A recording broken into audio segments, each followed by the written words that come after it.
Welcome to mathematics जी भाई, मैं पवन sir आप सभी का एक बार फिर से स्वागत करता हूं।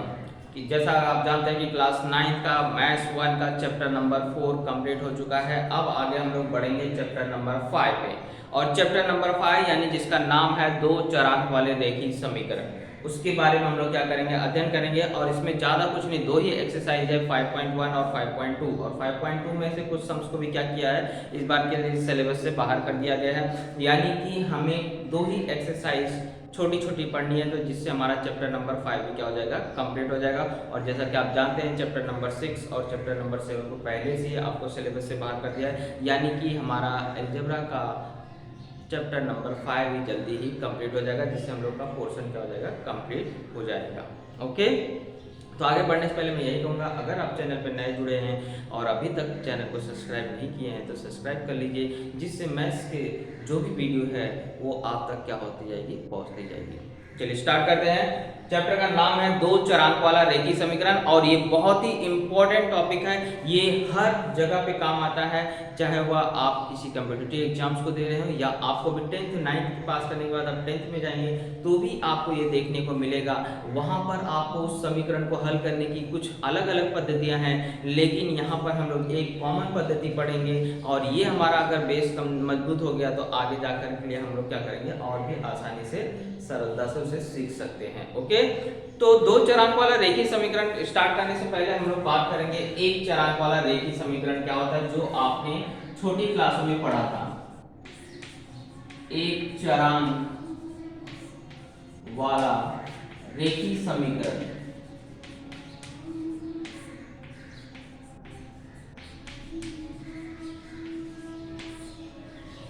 पहला टॉपिक हम लोग स्टार्ट करते हैं एक चरांक वाला रेखीय समीकरण। इसके बारे में आपने 9th क्लास में पढ़ा था। एक चरांक मतलब आपको उसमें बताया गया कि चर क्या होना चाहिए, एक ही होना चाहिए। और रेखीय क्या होता है, जब चरांक का घात क्या हो, एक हो, यानी कि चरांक के ऊपर घात ना तो एक से छोटा हो और ना ही एक से बड़ा हो, तो ऐसे समीकरण को कहा जाता है रेखीय समीकरण। तो रेखीय और समीकरण यानी कि जिसमें बायां और दायां पक्ष दोनों समाविष्ट हो। जैसे मैंने आपको एक समीकरण लिख दिया है m+3 बराबर 8, m+3 = 8। तो ये क्या हो गया, आपको एक चरांक वाला समीकरण। कैसे पहचाना मैंने, क्योंकि इसमें चरांक एक है, और दूसरी सबसे बड़ी बात, चरांक के ऊपर का घात कितना है, एक है।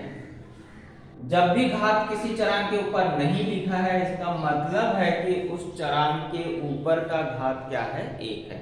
जैसे मैंने यहाँ m लिखा है, तो ये क्या होगा, इसका घात हुआ। कभी भी याद रखिए, चरांक अगर मैं लिखता हूं तो यहाँ अगर कोई नंबर लिखा रहेगा तो इसको बोलते हैं चरांक का गुणांक। क्या बोलते हैं इसको, चरांक का गुणांक बोलते हैं। और यहाँ जो नंबर लिखा होता है, जैसे मैंने 5 लिख दिया, तो ये होता है चरांक का घात।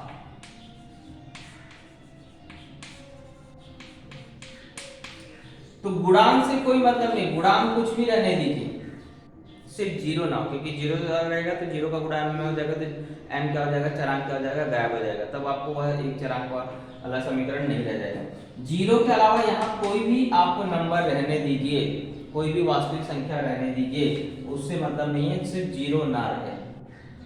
और यहाँ जो नंबर लिखा होता है उसे बोलते हैं चरांक का घात। ये छोटी छोटी चीजें आपको पता होनी चाहिए, कहाँ पे चरांक का गुणांक होता है और कहाँ पे चरांक का घात होता है।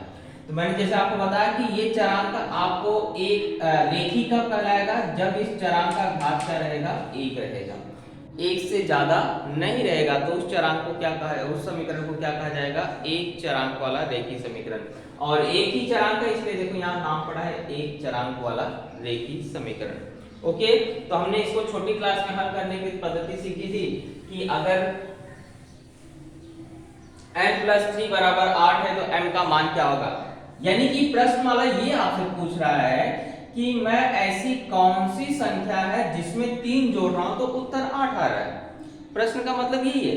अगर इसे हम लोग शब्दों में देखा जाए, आपको वाक्यों में पढ़ें, तो वाक्य में ये मतलब हो रहा है कि ये ऐसी कौन सी संख्या है जिसमें मैं 3 क्या कर रहा हूं, जोड़ रहा हूं तो 8 आ रहा है। तो आप सोचोगे कि मैं ऐसी कौन सी संख्या में 3 जोड़ दूं तो 8 आ जाए, तो 5 धन 3 करता हूं तो 8 आता है, यानी कि चरांक m का मान कितना होगा, 8। तो इसको हल करने के लिए हम लोग क्या करते थे कि m का मान मुझे निकालना रहता था तो मैं 3 को वहां लेके चला जाता था, तो प्लस का क्या हो जाता था माइनस, तो m का मान मुझे पता चल जाता था 5। ये जो आपने छोटी क्लास में पढ़ा था। ऐसे ही अगर मुझे बोलता है कि x बराबर 15 बराबर है 2, x बटे में 15 बराबर 2, तो यहां भी मैं देखूं चरांक एक ही है, चरांक एक ही है और उसके ऊपर का घात कितना है 1, यानी ये भी क्या कहलाएगा एक चरांक वाला रेखीय समीकरण। अब ये पूछ रहा है मुझसे कि मैं ऐसी कौन सी संख्या में 15 से भाग दूं, मतलब 15 से मैं किस संख्या में भाग दूं तो उत्तर 2 आए। 15 से मैं किस संख्या में भाग दे दूं तो उत्तर 2 आ जाए। भाग दे दूं तो किस संख्या में भाग दूं यह आपको पता नहीं चल रहा है, तो आपको तरीका बताया गया था यहाँ भाग वाली संख्या जब वहां जाएगी तो क्या हो जाएगी गुणे में, यानी कि 15 गुणे 2, यानी कि x का मान कितना आ जाएगा 30। तो आप खुद सोच सकते हैं कि अगर मैं 30 में 15 से भाग देता हूं तो भागफल कितना आता है 2 आता है। तो ये हुए कुछ आपको एक चरांक वाले रेखीय समीकरण जिसको हल करना आपने छोटी क्लासों में सीखा था। एक और लेते हैं, मान लीजिए आपको 3m - 7 बराबर दिया गया है आपको 16। अब थोड़ा सा क्या हुआ समीकरण, अभी भी ये देखो समीकरण एक चरांक वाला ही है, देख रहे हैं ना, एक चरांक वाला और रेखीय समीकरण है। क्यों? क्योंकि चरांक का घात कितना है 1 और चरांकों की संख्या कितनी है 1, यानी चरांकों की संख्या भी 1 है, चरांकों का घात भी 1 है, इसलिए क्या कहलाएगा आपको एक चरांक वाला रेखीय समीकरण। अब आपको इसको अगर हल करना है तो सबसे पहले देखो आपको बताया गया था कि जब भी इस तरह का समीकरण रहेगा तो पहले देखिए चरांक अगर दोनों तरफ है तो दोनों को एक तरफ लाइए, संख्या को एक तरफ लेके जाइए, और ऐसा नहीं है तो भाई को भाई के पास ले जाना पड़ता है। तो देखिए 3m इसका कोई भी सजातीय पद नहीं, क्योंकि सजातीय पद मतलब इसके जैसा m वाला और कोई समीकरण में है क्या नहीं है, यानी कि 3m को यहीं रखिए। लेकिन 16 जो यहाँ पे दाईं तरफ है इसका भाई -7 है, ये दोनों क्या हुई सजाती हैं, क्योंकि ये भी एक संख्या है, ये भी एक संख्या है ना, इसके साथ कोई चरांक नहीं, इसके साथ भी कोई चरांक नहीं है। वैसे चरांक है लेकिन इस चरांक का घात कितना है 0, इसलिए वहां चरांक दिखाई नहीं देता। किसी भी संख्या के पास चरांक तो होता है लेकिन उस चरांक का घात क्या होता है 0, और आप जानते हैं किसी भी संख्या के ऊपर का घात अगर 0 होता है तो उसका मान क्या होता है 1 होता है, इसलिए यहाँ आपको चरांक दिखाई नहीं दे रहा। लेकिन हम कह सकते हैं कि ये 16 और ये 7 एक दूसरे के क्या हुए सजाती हुए, और सजाती संख्याओं को हम लोग हल कर सकते हैं। इसलिए जो -7 है ये यहाँ से यहाँ जाएगा, यहाँ से यहाँ जाएगा, यानी कि बाएं पक्ष से हट करके कहाँ जाएगा दाएं पक्ष में जाएगा, और जब वो दाएं पक्ष में जाएगा तो मैं देख रहा हूँ कि यहाँ पे वो ऋणात्मक में है, ऋण में है, वहां जाएगा क्या हो जाएगा जुड़ जाएगा, यानी कि 3m, फिर मैं बराबर लगाऊंगा क्योंकि -7 पे पूरा उठ के वहां जाना है, यहाँ इसके बाद 3m के बाद डायरेक्ट जाएगा बराबर, और यहाँ पे क्या हो जाएगा 16 और माइनस का यहाँ पे +7, यानी कि 3m बराबर हो गया 16, 7 कितना हो गया 23। अब m का मान ज्ञात करना तो 3 को भी हटाना है, 3 यहाँ गुणे में है, उधर जाएगा तो क्या हो जाएगा भाग में। तो यहाँ पे मैंने ऐसा कोई नंबर लिया था जिसमें आप देख रहे हैं 23 में आपको भाग नहीं जा रहा है, अगर मैं यहाँ 5 लेता तो भाग जाता था।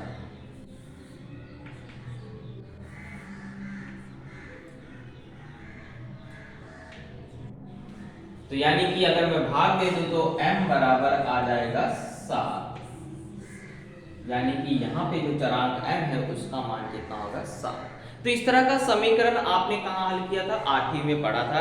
तो ये सारे समीकरण जो थे इन सब में चरांकों की संख्या भी 1 है, घातों की भी संख्या क्या है 1 है, इसलिए इन्हें कहा जाएगा एक चरांक वाला रेखीय समीकरण। रेखीय तब कहलाता है जब चरांक का घात क्या होता है 1 होता है, और एक चरांक वाला तब कहलाता है जब उस समीकरण में चर कितना हो सिर्फ 1 हो, तो इसलिए इसका नाम पड़ा है एक चरांक वाला रेखीय समीकरण। लेकिन आज हम लोग बात करने जा रहे हैं दो चरांक वाला रेखीय समीकरण की बात करने जा रहे हैं। कितने? दो चरांक वाले रेखीय समीकरण की बात हम लोग करने जा रहे हैं।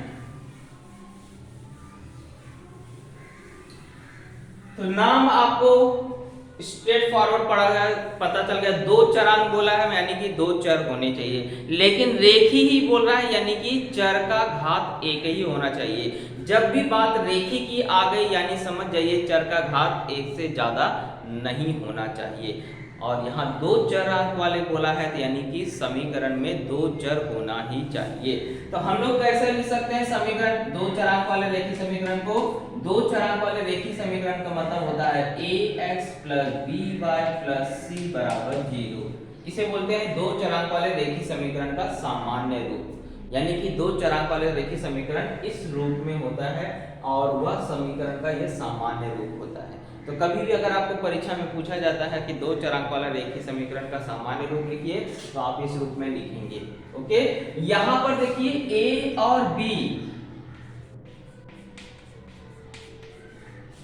एक साथ जीरो नहीं हो सकते हैं, एक साथ शून्य नहीं हो सकते हैं।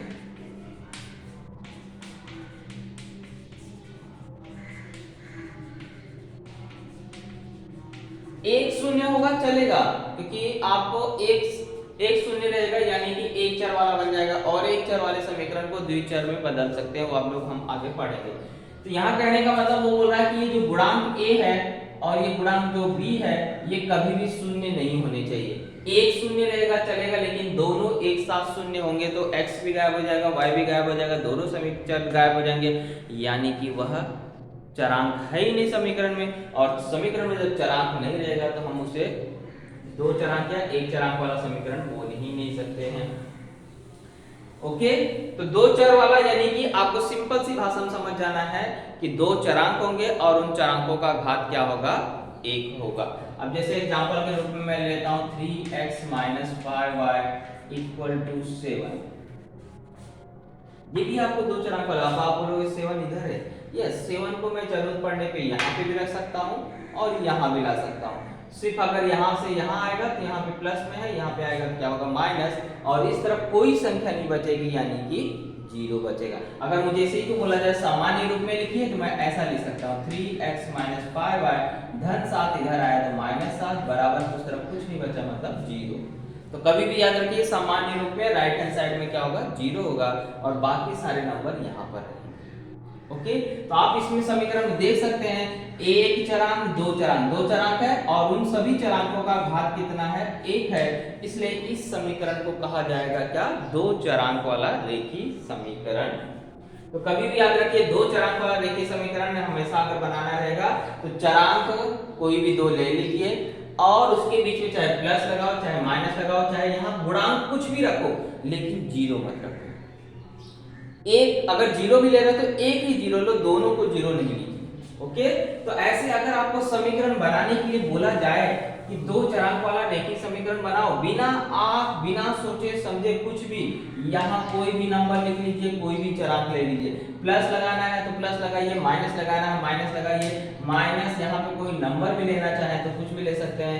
एक चर यहाँ पे x हो गया, दूसरा चर y हो गया। अब मुझे मन कर रहा है कि मैं 8 ले लूं, मैं 8 लिख लिया, प्लस में लिखने बोला तो प्लस में बराबर एक समीकरण बन गया। इस तरह से असंख्य समीकरण आप क्या कर सकते हैं? बना सकते हैं। ओके, और किसी एक समीकरण के असंख्य हल भी होते हैं। कैसे असंख्य हल होते हैं? क्योंकि अगर मैं x का मान 1 मानूंगा तो y का मान कुछ अलग आएगा, x का मान मैं 2 मानूंगा तो y का मान कुछ अलग होगा।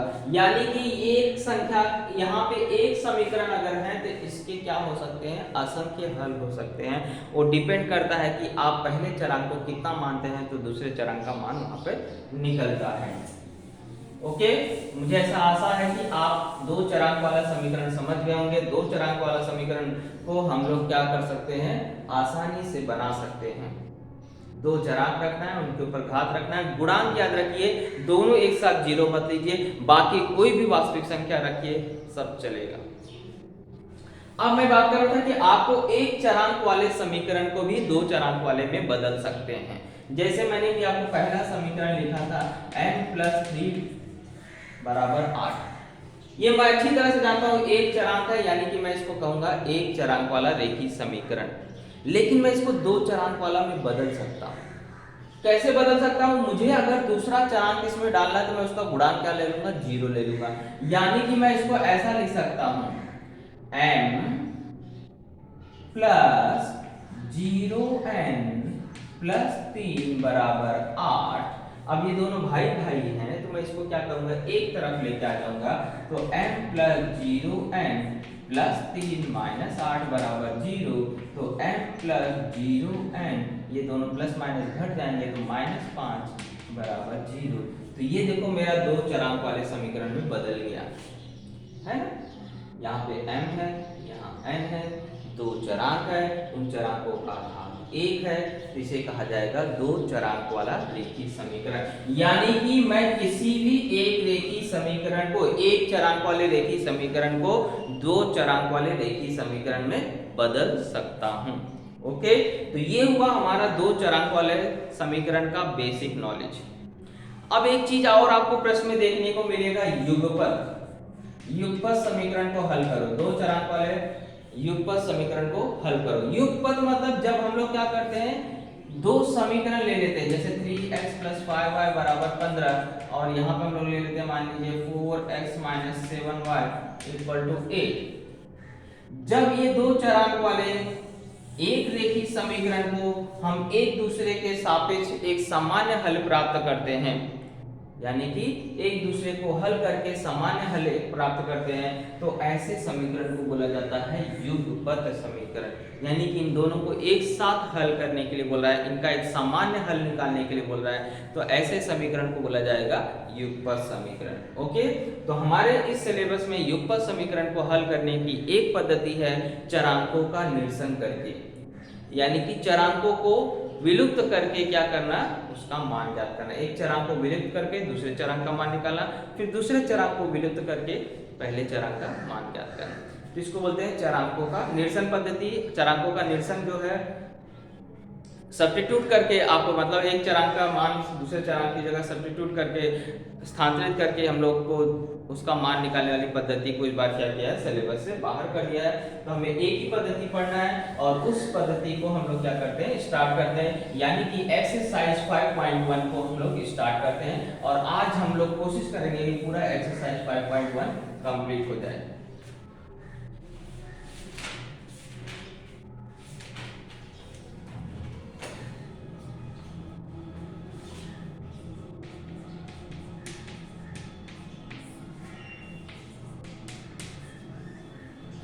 क्वेश्चन नंबर 4 फर्स्ट में देखिए बोला है x तथा y चरांकों का उपयोग करके दो चरांक वाले 5 रेखीय समीकरण बोला है। चरांक 2 लेना है, उसने फिक्स कर दिया है, x और y लेना है और कितने समीकरण तैयार करने हैं, 5। और मैंने बताया आप तो असंख्य तैयार कर सकते हैं, उसने तो सिर्फ 5 बोला है। बनाते समय क्या ध्यान रखोगे, दोनों चरांक लिखना, दोनों चरांक के बीच में चाहे प्लस लगाओ चाहे माइनस लगाओ, उससे कोई मतलब नहीं है। इसके बाद गुणांक भी याद रखना, दोनों जीरो मत रखना, चाहे a को जीरो रखना, चाहे x को चाहे जीरो रखो, चाहे y को जीरो रखो, किसी एक का गुणांक जीरो रख सकते हो, लेकिन जीरो रखने की भी क्या जरूरत है, आपको नंबर इतने सारे आते हैं तो जीरो ही क्यों सोचना है। तो मतलब आपको दो चरांक लिखना है, इसके बाद उनके पास कोई भी गुणांक दे दीजिए और c का नंबर तो कुछ भी लिख दीजिए। जैसे मैं अभी आपको बता रहा हूँ कि मान लीजिए मैंने यहाँ पे 4x + 7y = 8 लिख दिया, हो गया ना, मेरा दो चरांक है और समीकरण तैयार हो गया।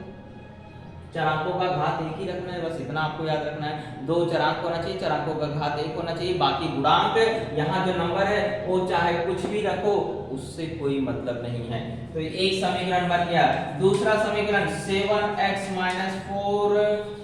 4 इक्वल में और कोई नंबर ले लेता हूँ 15y = 17, कुछ भी लो, बस इतना याद रखना, दोनों चरांक होना चाहिए और उसके ऊपर घात 1 होना चाहिए, घात नहीं होना बढ़ना चाहिए। और यहाँ पे मान लीजिए मैं ले लेता हूँ x + y = 15, यहाँ गुणांक में 1 ले लिया, कोई गुणांक कुछ भी बनाइए। इस तरह के प्रश्नों का उत्तर असंख्य हो सकता है, हर बच्चे का उत्तर डिफरेंट रहेगा अगर उसने कॉपी नहीं किया है तो। चलिए अब हम लोग ले लेते हैं, मान लीजिए 15 बार 7 ही ले 3x - 6y, 6y में भाग जाता है, 4y = 18, कुछ भी लीजिए, मैं आपको बता रहा हूँ। तो मुझे 5 ही तैयार करना है, तो मैं 5 कोई भी ले लेके तैयार कर लेता हूँ। 18x माइनस, चलो यहाँ पे ले लेते हैं हम लोग 11y बराबर 26। ओके, तो इस तरह से आप कोई भी नंबर लेकर के क्या कर सकते हैं, 5 समीकरण क्या असंख्य समीकरण बना सकते हैं। तो यहाँ 5 ही पूछा है, तो हम लोग 5 समीकरण तैयार करते हैं। तो क्वेश्चन नंबर फर्स्ट हो गया है। आप अपने मन से कोई भी समीकरण बनाइए, जरूरी नहीं कि यही छापिए। ओके, चलिए क्वेश्चन नंबर सेकेंड पे आते हैं।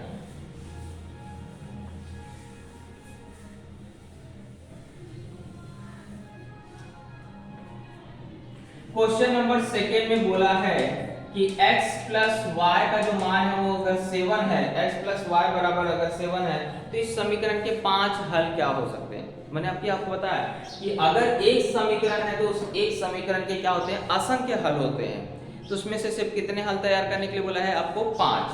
तो 5 कैसे तैयार करोगे, यानी कि x का वैल्यू कुछ एक लेना है और y का वैल्यू निकालना है। जैसे मान लीजिए मैंने x का वैल्यू क्या लिया, x बराबर 1 रखा, तो क्या हो जाएगा, 1 धन y बराबर 7। यानी कि मैं 1 में कितना नंबर जोड़ दूं तो 7 आ जाए, 1 में कितना जोड़ दूं तो 7 आ जाए, 6 जोड़ दूंगा, 1 और 6 कितना होता है, 7 होता है। तो ऐसे यहाँ हल करके भी दिखा सकते हैं। तो ये +1 उधर जाएगा तो 7 माइनस 1, यानी कि y का मान क्या हो गया, 6। यानी कि एक हल क्या हो गया, 1,6 हो गया। देखो ये दोनों नंबर, आप ऐसा दो नंबर लो जिनको जोड़ने पे 7 आ जाए, ऐसा दो नंबर ले लो।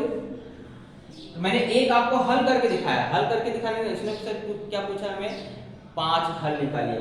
तो और कौन से नंबर लोगे तो आपको 7 आ जाएगा। मैं 0 और 7 ले सकता हूँ। 0 और 7 कितना होता है, 7। आपको 7 होता है कि नहीं,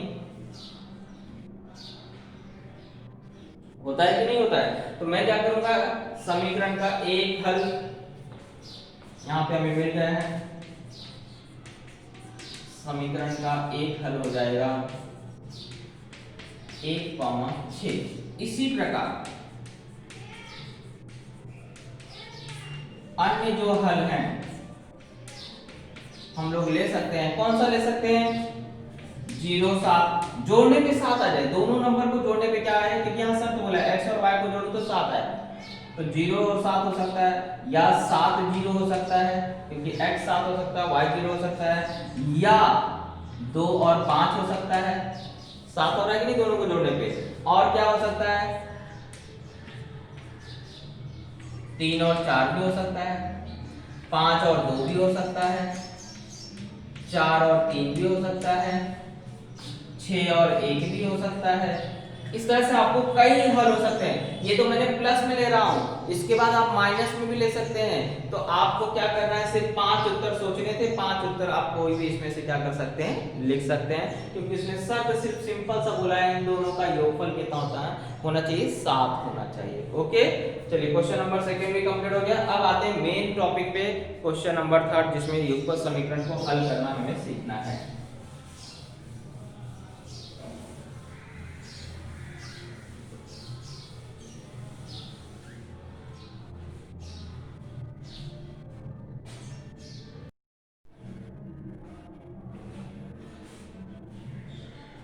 चलिए क्वेश्चन नंबर थर्ड में आते हैं। क्वेश्चन नंबर थर्ड में बोला है युगपत समीकरण को हल करना है और इसका उत्तर एक सामान्य हल निकालना है। तो x प्लस वाई बराबर 4 बोला है, यानी कि ऐसी कौन सी दो नंबर है जिसको जोड़ू तो 4 आ जाए। और यहाँ बोला है 2x माइनस 5y बराबर 1, यानी इन दोनों समीकरण का ऐसा हल क्या सामान्य हल हमें क्या करना है, ज्ञात करना है। तो हम लोग कैसे करेंगे, सबसे पहले देखिए आपको एक एक स्टेप को बहुत ध्यान से सीखते जाना है। आपको सबसे पहले समीकरण को सामान्य रूप में सामान्य रूप में यहाँ नहीं बदलना है। इसमें जो तीसरा पद रहेगा, यानी कि दोनों चरांक एक तरफ रहेंगे और संख्या उस तरफ रहेगी। तो अगर आपको समीकरण पहले से वैसे बना के दिया है, तो यानी कि आपका एक स्टेप उसने काम करके दिया है। अगर ऐसा नहीं रहा, अगर ये नंबर इस तरफ रहेगा तो इस नंबर को इस तरफ लाइए, पहला काम आपको यही करना है। अगर आपको ये जो नंबर 4 यहाँ दिखाई दे रहा है, अगर ये कहाँ होता, बाईं तरफ होता, तो इसको कहाँ लाना पड़ता था, दाईं तरफ लाना पड़ता है। यानी कि चरांक जो दोनों है वो कहाँ रहेंगे, बाईं तरफ, और जो संख्या रहेगा वो कहाँ रहेगा, दाईं तरफ रहेगा। ओके, तो इसमें भी वही कंडीशन है, इसमें भी वही कंडीशन पहले से उसने बना के दिया है, इसलिए आपको कुछ करना नहीं है। आपको सिर्फ क्या कर लेना है, x + y = 4, इसे बोल देना है समीकरण नंबर 1, और दूसरा समीकरण है 2x - 5y, इसको बोल देना है समीकरण नंबर 2। इस तरह से समीकरण को उसको क्या करोगे, नंबरिंग कर दोगे, पहला और दूसरा। जरूरी नहीं रोमन नंबर लो, आप पहला दूसरा ऐसा गिनती में भी लिख सकते हो। ओके, इतना काम हो गया। अब इसको देखो, हल करने के लिए हमें चरांक को क्या करना है, एक चरांक को गायब करना है, एक चरांक को विलुप्त करना है। तो एक किसी भी चरांक को चुन लीजिए, किसको मुझे विलुप्त करना है, x को विलुप्त करना है कि y को विलुप्त करना है। तो विलुप्त करने का तरीका क्या होता है कि उसका गुणांक समान करिए। किसी भी चरांक को अगर आपको गायब करना है तो उसको क्या करना पड़ेगा, उसका गुणांक समान करना पड़ेगा। तो मैं यहाँ देख रहा हूं ना, तो x का, यहाँ पे x का गुणांक 1 है, यहाँ पे 2 है ना, तो x का गुणांक समान नहीं है। यहाँ y का गुणांक 1 है, यहाँ पे 5 है, तो y का गुणांक भी समान नहीं है। तो किसी एक गुणांक को क्या करना पड़ेगा, मुझे समान करना पड़ेगा। ये मेरी चॉइस ऊपर है कि मैं x को समान करना चाहता हूं कि y को समान करना चाहता हूं। ऐसे ही ये आपके भी चॉइस के ऊपर है, आप भी x को समान करना चाहें तो x को समान कर सकते हैं, y को समान करना चाहते हैं तो y को समान कर सकते हैं। तो मैं यहाँ चुनता हूँ y को समान करना। मैं किसको चुनता हूँ, y को। क्यों मैंने y चुना, इसके पीछे एक रीजन है कि क्योंकि y के चिन्ह क्या है, अलग अलग हैं, और जब चिन्ह अलग अलग होते हैं तो हमेशा समीकरण को बात कर रहा हूं, समीकरण में से चरांक को विलुप्त करने का तरीका होता है उसको जोड़ दीजिए। तो जैसे मुझे अगर y का गुणांक समान हो गया तो मैं देखूंगा कि समीकरण को घटाना पड़ेगा कि जोड़ना पड़ेगा। तो याद रखिए हमेशा, अगर जिसके गुणांक समान है उसके चिन्ह क्या है, अलग अलग है, तो समीकरण में उसके चिन्ह अलग करने की जरूरत ही नहीं, पहले से अलग है, यानी कि समीकरण को जोड़ दो, क्योंकि जोड़ते समय चिन्ह में बदलाव नहीं आता है। लेकिन अगर दोनों के चिन्ह समान हुए तो ऐसे समय उसको विलुप्त करने के लिए क्या करोगे, घटाओगे, क्योंकि घटाते समय चिन्ह क्या होते हैं, बदल जाते हैं, क्योंकि मुझे किसी भी कंडीशन में उसको क्या करना है, विलुप्त करना है। और जब उसका गुणांक समान हो जाएगा तो वह कट के 0 कब होगा, जब उसके चिन्ह क्या होंगे, अलग अलग, क्योंकि आपको पता है कि अलग अलग चिन्ह होता तभी घटता है। तो इसलिए अगर पहले से ही अलग अलग रहेगा तो समीकरण को सिर्फ क्या करोगे, जोड़ोगे, और अगर आपको समान चिन्ह रहेगा तो समीकरण को क्या करोगे, घटाओगे।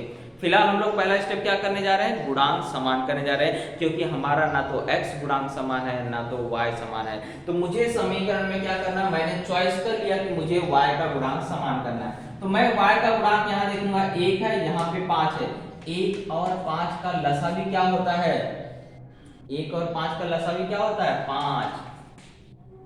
1 और 5 का लसावी क्या होता है, 5। अगर लसावी नहीं आता है आपको तो याद रखिए इसका गुणा यहाँ कर देने का, इसका गुणा यहाँ कर देने का, इतना काम तो कर सकते हैं। यानी यहाँ जो गुणांक रहेगा उसका गुणा कहाँ करेंगे, समीकरण नंबर 2 में उल्टा गुणा करेगा।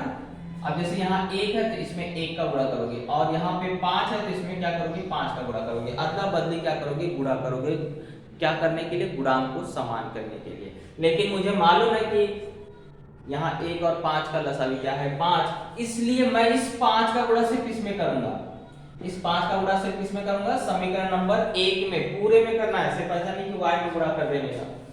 तो मैं क्या लिखूंगा, समीकरण 1 में 5 से गुणा करने पर, तो देखिए जो समीकरण 1 है उसमें अगर मैं 5 से गुणा करूंगा कि ये x में 5 से गुणा करने पे 5x हो गया, धन y में 5 से गुणा करने पे क्या हो जाएगा, 5y बराबर 5 का गुणा 4 करने पे 20 हो जाएगा। और ये समीकरण नंबर अब 1 से क्या बन गया, 3, क्योंकि 1 2 और अब तीसरा, क्योंकि बदलाव हो गया उसमें। अब मैं देखता हूं गुणांक समान हुआ क्या, x का तो नहीं समान है लेकिन y का क्या हो गया, समान हो चुका है। 2 और 3 की तुलना करो तो y का गुणांक क्या हो चुका है, समान हो चुका है। हमारा काम तो यही था कि गुणांक को समान करना। गुणांक समान होने के बाद आपको सोचना है समीकरण को जोड़ूं कि घटाऊं। यहाँ सोचना है कि समीकरण को जोड़ूं तो घटाऊं। तो मैं देख रहा हूं जिसका गुणांक समान है उसका चिन्ह क्या है, अलग अलग है। याद रखना जब भी गुणांक समान हो जाए, अगर चिन्ह अलग अलग है तो समीकरण को हमेशा जोड़ो, और जब चिन्ह समान होगा तो समीकरण को हमेशा क्या करो, घटाओ। तो मैं क्या करूंगा, समीकरण 2 में से समीकरण 3 को घटा दूंगा। तो 2 को ऊपर लिखा जाएगा 2x माइनस 5y बराबर 1। कोई डाउट? अब मैं 3 को यहाँ इसके नीचे लिख लूंगा, 5x प्लस 5y बराबर 20। और मैंने बताया जोड़ते समय चिन्ह नहीं बदलेगा, लेकिन घटाते समय जरूर बदलेगा। घटाते समय यहाँ नीचे का चिन्ह सब क्या करोगे, उल्टा कर दोगे, समझे? लेकिन यहाँ हम जोड़ रहे हैं तो जोड़ते समय चिन्ह नहीं बदलना। तो जोड़ते समय नियम संख्याओं का क्या है, कब जोड़ते हैं, जब उनके चिन्ह क्या रहेंगे, समान होंगे। तो यहाँ देखिए 2 का चिन्ह प्लस है, यहाँ का 2 5 का चिन्ह प्लस है, यानी दोनों का चिन्ह समान है, यानी ये जुड़ जाएगा। कितना हो जाएगा, 7x। और जोड़ो चाहे घटाओ, बड़ी संख्या का चिन्ह लगाओ, नियम बताया है। समान चिन्ह होगा तो जोड़ेंगे, अलग अलग चिन्ह होगा तो घटाएंगे, जोड़े चाहे घटाएंगे लेकिन बड़ी संख्या का चिन्ह लगाएंगे। ये नारा याद करके रखो। ये माइनस प्लस है, अलग अलग चिन्ह यानी घटेगा, घटेगा तो कितना आ जाएगा, 0, यानी कि कट गया। 0y यानी कि 0 हट गया। वो यही तो काम करना था हमें, चरांक को एक विलुप्त करना था। देखो y क्या हो गया, विलुप्त हो गया। अब बराबर आगे बचा है, और 20 और 1 कितना हो गया, 21। कैसे पता चल जोड़ना है, क्योंकि समान चिन्ह है, समान चिन्ह तो जोड़ेंगे ना। और बड़ी संख्या किसमें है, प्लस में, इसलिए प्लस 21। अब x का मान ज्ञात करना है, यानी 7 यहाँ गुणे में इधर आएगा, क्या होगा, भाग में। क्या होगा, भाग में, यानी x बराबर 21/7। तो x का मान आ चुका है कितना, 3। इस समीकरण का जो हल है x बराबर 3 है। अभी लेकिन y पता चला क्या, y कितना होगा, नहीं। तो क्या करोगे, x अगर 3 है तो इस किसी भी समीकरण में, चाहे पहले में रखो, चाहे दूसरे में रखो, चाहे तीसरे में, x की जगह 3 रख करके y का मान क्या करोगे, निकालोगे। ओके, लेकिन किसमें रखने पे सरल होगा, ये देखो एक छोटे से समीकरण में x की जगह 3 रखोगे तो आसानी से हल कर सकते हो। इसमें रखोगे तो थोड़ा गुणा भाग ज्यादा करना पड़ेगा, इसमें करोगे तो भी थोड़ा गुणा भाग ज्यादा करना पड़ेगा। तो आसान किसमें होगा, सिर्फ यहाँ। ये देखो इसके पास गुणांक ही नहीं, जहां गुणांक नहीं है ना वहां रखने का था हमेशा। ओके, तो मैं क्या करूंगा, x बराबर 3 समीकरण 1 में रखने पर,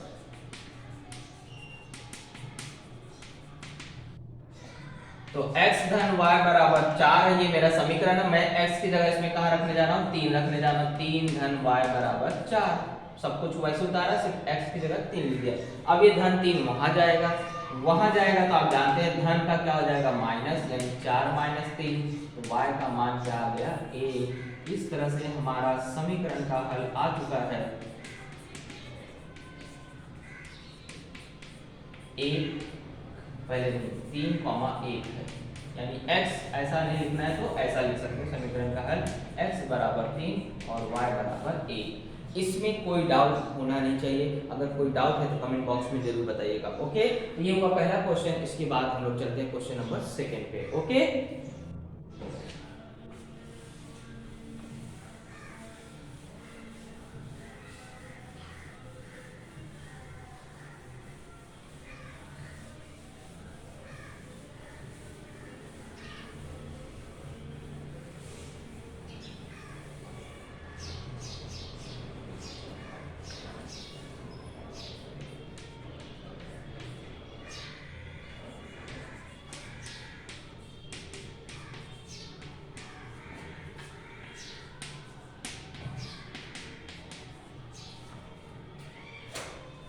ये क्वेश्चन नंबर 2 लिख लिया। इसमें भी देखो समीकरण में चरांक एक तरफ है, संख्या एक तरफ है, चरांक एक तरफ है, संख्या एक तरफ है, यानी उसने एक काम करके रखा है, c वाले को उधर रख के रखा है। हमें सिर्फ उसका नंबरिंग करना है।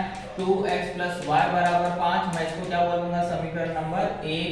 और 3x माइनस y बराबर 5, ये हो गया समीकरण नंबर 2। एक घटना और घट रही है आपके लिए, अच्छी बात हो गई है कि यहाँ देखो y का गुणांक समान है, यहाँ पे भी y का गुणांक 1 है, यहाँ पे भी y का गुणांक 1 है, यानी कि गुणांक समान करने की जरूरत ही नहीं है ना।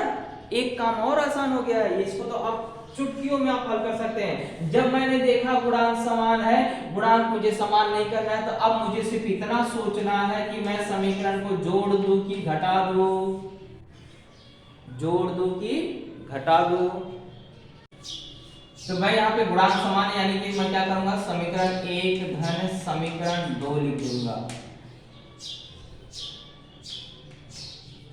और जरा आपको मैंने वहां पे देखिए पहले क्वेश्चन में समीकरण को जोड़ रहा हूं, लेकिन मैंने वहां पे बीच में माइनस लगा दिया है, उसको जरा सुधार लीजिएगा। वो माइनस नहीं, वहां पे क्या आएगा, प्लस। जैसे यहाँ पे प्लस है समीकरण 1 प्लस समीकरण 2, वहां पहले क्वेश्चन में भी आप क्या करेंगे, सुधार देंगे, वहां पे भी आप क्या करेंगे, प्लस, क्योंकि वहां पे भी हम लोग क्या कर रहे थे, समीकरण को जोड़ ही रहे थे। ओके, तो समीकरण 1 प्लस समीकरण 2 यानी कि 2x प्लस y बराबर 5 और 3x माइनस y बराबर 5, और समीकरण जोड़ते समय कोई चिन्ह में बदलाव नहीं होता, ये मैं आपको पहले बता चुका हूं। तो ये देखिए प्लस में, ये प्लस में, यानी कि इनको मुझे क्या करना है, जोड़ना है। तो ये क्या हो जाएगा 5x, ये प्लस में, ये माइनस में, यानी कि आपको घटेगा तो एक में से क्या, सुन्ना सुन्ना, यानी कि ये क्या हो गया, हट गया। बराबर का चिन्ह लगा लीजिए, 5 और 5 कितना होता है 10, क्योंकि इसको चिन्ह समान थे इसलिए जोड़ दिया। अब x का मान ज्ञात करना, मतलब 5 यहाँ गुणे में इधर जाएगा, क्या होगा, भाग, हमेशा यहाँ पे क्या होगा, अगला स्टेप भाग का होगा। तो भाग देने के बाद आ गया 5 दूनी 10, यानी x का मान 2 आ गया। अब ये x का मान 2 बराबर 2 समीकरण किस में रखोगे तो आसानी से हल हो जाएगा, किस में रखो, किसी में भी रखो, क्योंकि यहाँ पे गुणांक दोनों में है, तो चाहे 1 में रखो चाहे 2 में रखो, समीकरण 1 में रखते हैं।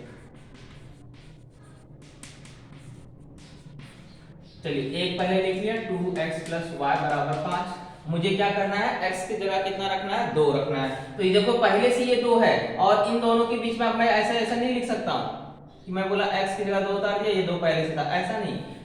2 ये गुणांक है, यानी कि गुणे में है, 2 गुणे x का मान कितना है 2, धन y वैसे उतारूंगा बराबर 5, तो 2 दूनी कितना हो गया 4, धन y बराबर 5, तो धन y उधर जाएगा।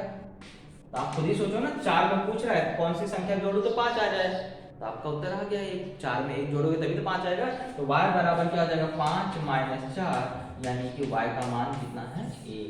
तो इस तरह से हमारा आंसर आ चुका है, x बराबर 2 और y बराबर 1। ओके, तो लिख लीजिए इसे।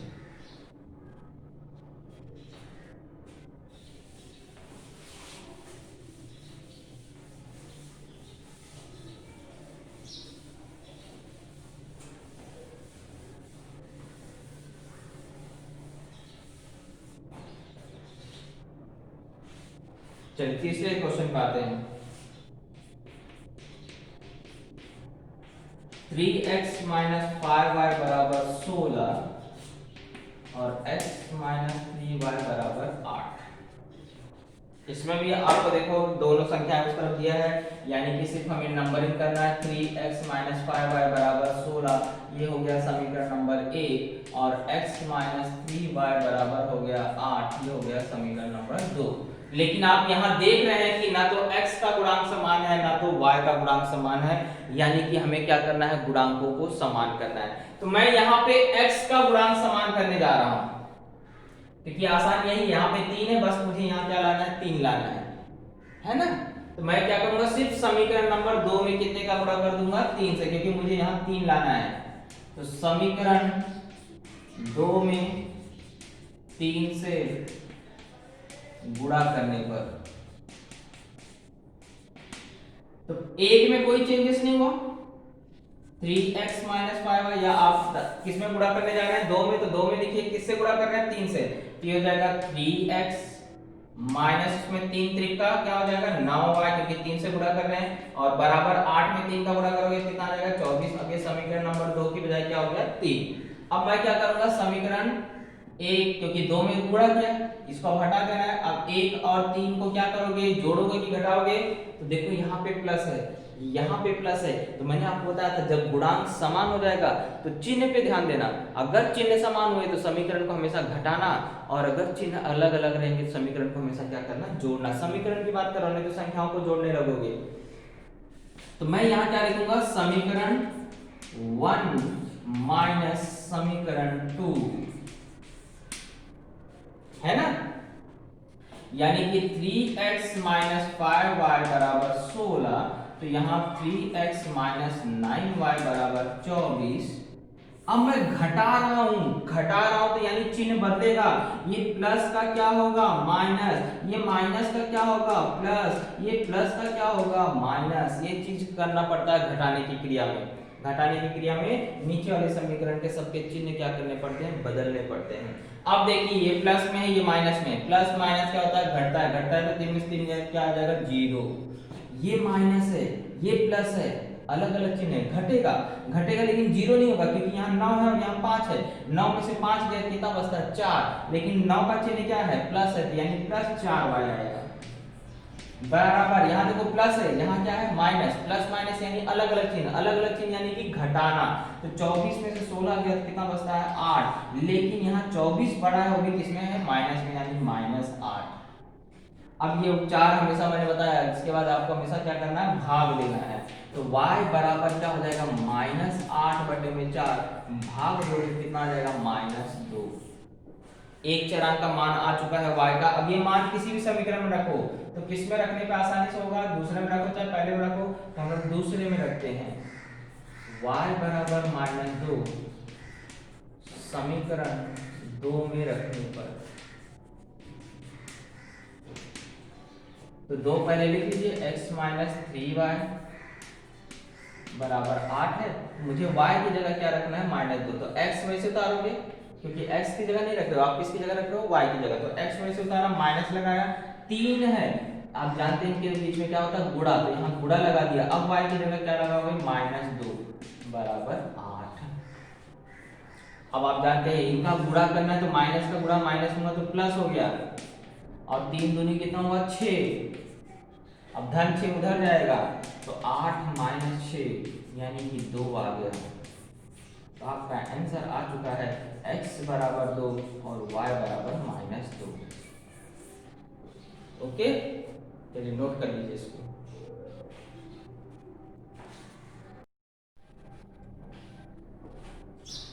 चलिए अगला प्रश्न दिया है 2y - x बराबर 0 और यहाँ पे आपको दिया है 10x + 15y बराबर 105।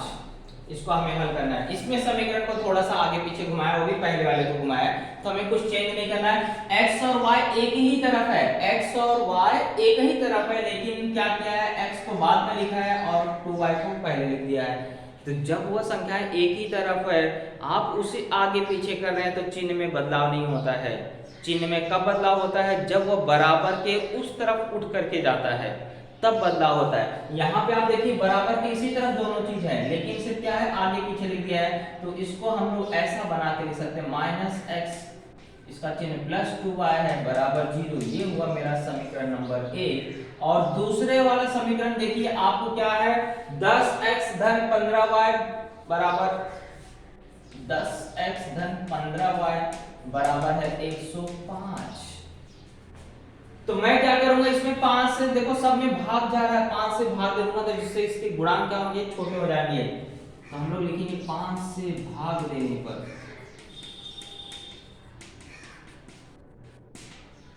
क्यों भाग दे रहा हूं, क्योंकि अगर सभी नंबर किसी संख्या से डिवाइड हो रहे हैं तो उसको भाग देके क्या कर सकते हैं आप, छोटा कर सकते हैं। गुणांक छोटा हो गया तो आपको हल करने में क्या होती है, थोड़ी सी आसानी होती है।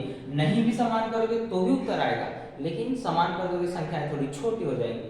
तो 5 दूनी 10x, क्योंकि 2 बार जाएगा, धन 5 के यहीं 15 होता है यानी 3y, और 5 से इसको भाग दिया 5 दूनी 10, 5 एकम 5। ये हो गया मेरा समीकरण नंबर 2। अब मुझे सोचना है क्या गुणांक समान है, नहीं समान है, ना तो x का समान है ना तो y का समान है, यानी मुझे समान करना पड़ेगा। और समान करने का तरीका है कि गुणा कर दो। मैं x का गुणांक समान करता हूं, क्योंकि यहाँ 2 है तो यहाँ आसानी से मैं 2 बना सकता हूँ। जहां दोनों जगह नंबर अलग अलग हो वहां पे क्या करना पड़ता है, दोनों समीकरण में गुणा करना पड़ता है। और जहां पे सिर्फ एक जगह नंबर है और एक जगह सिर्फ 1 है, तो वही गुणांक लिया करो जिससे आपको एक भी समीकरण में गुणा करना पड़ेगा। तो जैसे यहाँ 2 है, मुझे यहाँ क्या करना है 2 लाना है, यानी समीकरण 1 में 2 से गुणा करने पर, तो जब मैं 2 से गुणा करूंगा तो हो जाएगा -2x प्लस 2 दूनी 4y और 2 का गुणा 0 में करूंगा तो 0 ही आएगा। ये समीकरण नंबर मेरा 3 बन गया।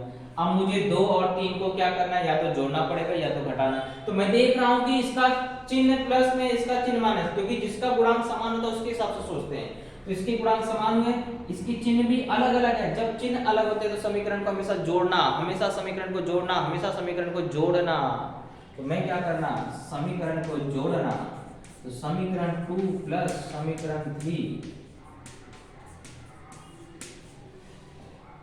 2x प्लस 3y बराबर 21 और माइनस 2x प्लस 4y बराबर 0। जोड़ते समय चिन्ह में कोई बदलाव नहीं, आप जानते हैं। अब ये प्लस में है, ये माइनस में, यानी कि घट जाएगा, 0 हो जाएगा। ये प्लस यानी कि जुड़ेगा, कितना आएगा 7y, बड़ी संख्या प्लस में इसलिए प्लस, 21 धन 0 यानी 21। तो इसके बाद आप जानते हैं y का मान निकालना, मतलब 7 को वहां ले जाकर भाग दे देना, तो y बराबर आ जाएगा 3। अब y बराबर 3 किसी भी समीकरण में रख दीजिए। चलिए मैं 1 में रख लेता हूं।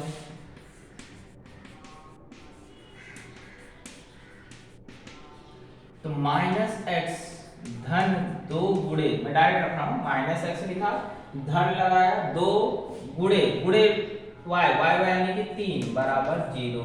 तो माइनस एक्स धन 2 यानी कितना हो गया 6। तो माइनस एक्स धन 6 उधर जाएगा तो 0 माइनस 6 हो जाएगा, और 0 में से 6 घटाओगे तो वही नंबर आएगा -6, माइनस माइनस कट गया तो x का मान क्या आ जाएगा 6। तो इस वजह से हमारा आंसर आ गया x बराबर 6 और y बराबर 3। ओके, इसको लिख लीजिए। तो ये चौथा हो गया। अब एक और कर लेते हैं।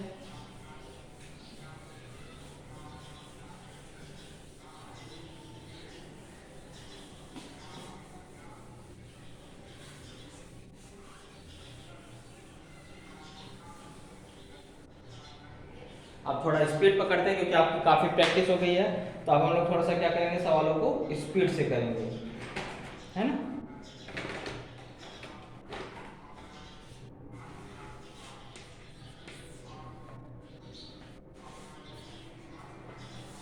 तो 2x plus 3y plus 4 equal to 0 दिया गया है और x माइनस 5y बराबर आपको दिया है 11।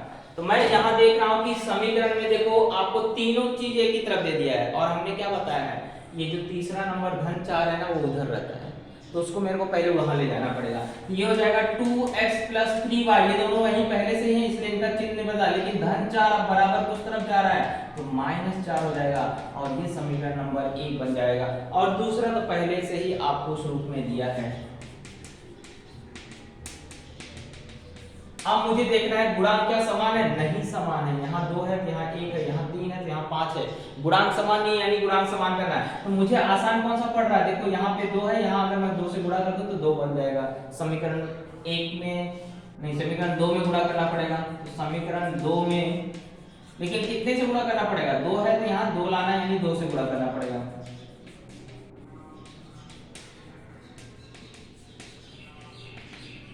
तो 2x प्लस 3y बराबर -4, ये पहला वाला था, पहले वाले को क्यों लिख रहे हैं हम लोग जिसको लिखेंगे पहले इसमें गुणा कर रहे हैं तो ये 2x हो जाएगा माइनस 2 पंचे 10y, 11 दूनी 22, क्योंकि सब में गुणा करना पड़ता है। ये बन गया समीकरण नंबर 3।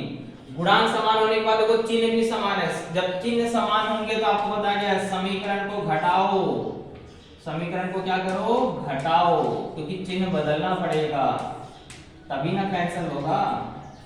तो 2x प्लस 3y बराबर -4 है और 2x माइनस 10y बराबर 22।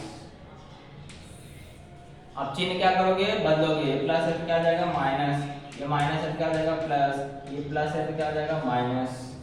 तो प्लस माइनस घट गया, 2 में से 2 गया 0, प्लस प्लस समान चिन्ह यानी जोड़ेंगे 10 और 3 कितना हो गया 13y, प्लस बड़ी संख्या प्लस में से प्लस, यहाँ माइनस माइनस समान चिन्ह है, समान चिन्ह यानी जोड़ेंगे 22 4 कितना हो गया 26, लेकिन बड़ी संख्या किसमें है माइनस में, इसलिए माइनस।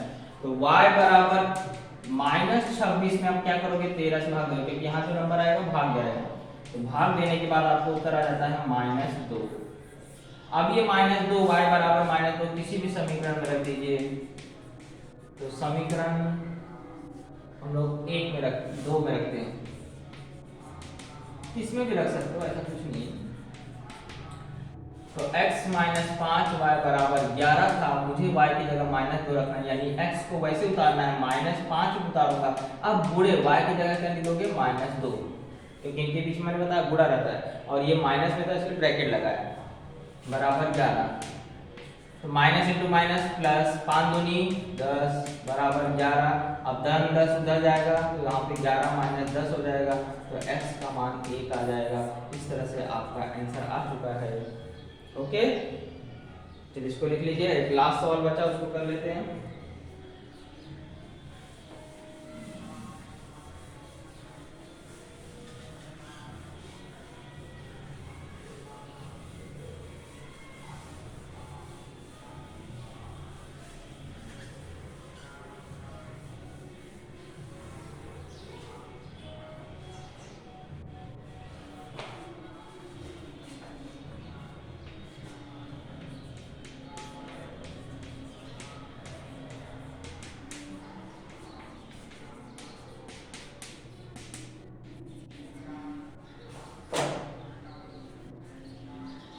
चलिए इसमें भी आपको समीकरण पहले से सामान्य रूप में दिया है, सिर्फ आपको नंबरिंग करना है। 2x - 7y बराबर 7, ये आपका बन गया समीकरण नंबर 1।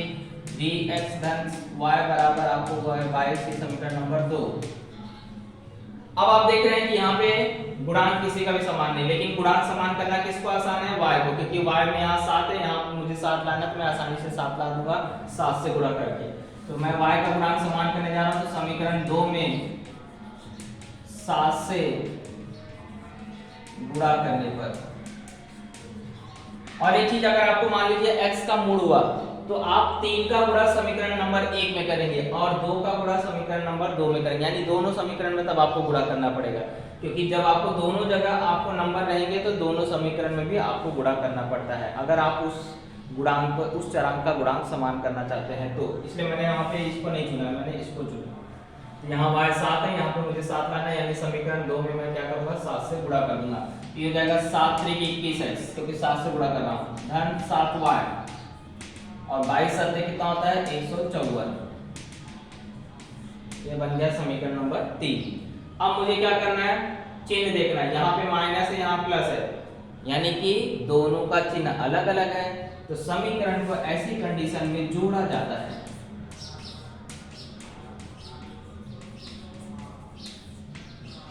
तो 2x - 7y बराबर 7 और 21x + 7y बराबर 154। जोड़ते समय चिन्ह में कोई बदलाव नहीं, तो 21 धन 2, क्योंकि दोनों के चिन्ह समान है इसलिए जुड़ जाएंगे, तो 23x हो जाएगा। लेकिन यहाँ प्लस माइनस घटेगा, तो 7 में 7 गया 0, यानी यह हट गया, बराबर 7 और 154 को जोड़ा तो कितना आ जाएगा, 161। तो x बराबर 161 बटे में 23, तो 23 सत्ते होता है 161, तो x का मान आ गया 7। x बराबर 7 समीकरण किसी में भी रख दीजिए, तो मैं समीकरण 2 में रखता हूं।